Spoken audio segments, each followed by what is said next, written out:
പുണ്യങ്ങളാൽ പവിത്രമായ റംസാൻ മാസത്തിലെ അവസാന വെള്ളിയാഴ്ചയും കടന്നുപോകുന്നു.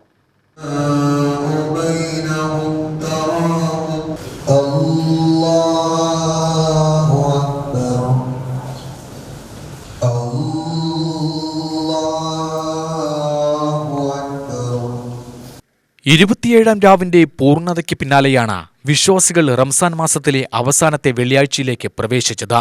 മാസങ്ങളിൽ ശ്രേഷ്ഠമായത് റംസാൻ മാസവും ദിവസങ്ങളിൽ ശ്രേഷ്ഠമായത് വെള്ളിയാഴ്ചയുമാണെന്നാണ് വിശ്വാസം.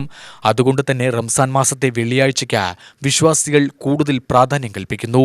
വെള്ളിയാഴ്ച പള്ളികളിൽ ഉച്ചയ്ക്ക് നടന്ന ഖുതുബ പ്രസംഗം കേൾക്കുന്നതിനും ജുമാ നമസ്കാരത്തിൽ പങ്കെടുക്കുന്നതിനുമായി വിശ്വാസികൾ ഒത്തുചേർന്നു.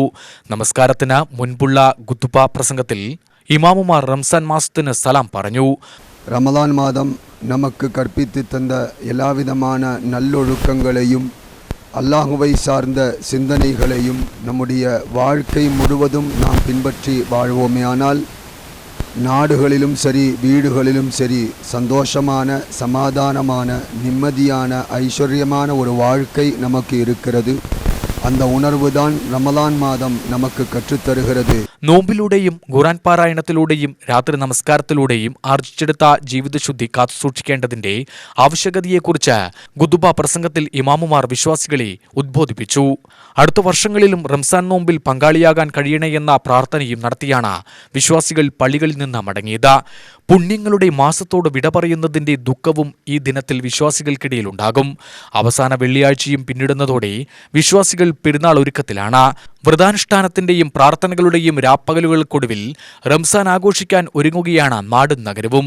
കൂടിച്ചേരലിന്റെയും പങ്കുവെക്കലിന്റെയും വലിയ സന്ദേശം കൂടിയാണ് ഈ നാളുകളിൽ നാട് പകർന്നു നൽകിയത്.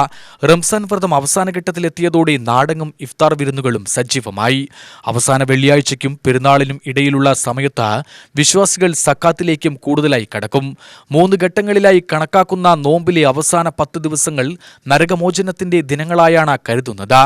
1000 മാസങ്ങളെക്കാൾ പവിത്രമായ രാത്രിയായി ഖുർആൻ പറയുന്ന ലൈലത്തുൽ ഖദറിന് പണ്ഡിതർ ഏറ്റവും കൂടുതൽ സാധ്യത കൽപ്പിക്കുന്ന 27-ാം രാവിൽ വിശ്വാസ സഹസ്രങ്ങൾ അനുതാപ ചിന്തകളും പ്രാർത്ഥനയുമായി പള്ളികളിൽ കഴിച്ചുകൂട്ടി. പ്രത്യേക പ്രാർത്ഥനകളും തസ്ബീഖ് നമസ്കാരങ്ങളും പ്രഭാഷണങ്ങളുമായി വിശ്വാസികൾ ധ്യാനനിരതരായി. രാത്രി ആരംഭിച്ച പ്രാർത്ഥനാ ചടങ്ങുകൾ പുലർച്ചെ വരെ നീണ്ടു. ചന്ദ്രപ്പിറവി കാണുന്നത് അനുസരിച്ച് ഈദുൽ ഫിത്തർ ആഘോഷിക്കും. UTV news, Palakkad.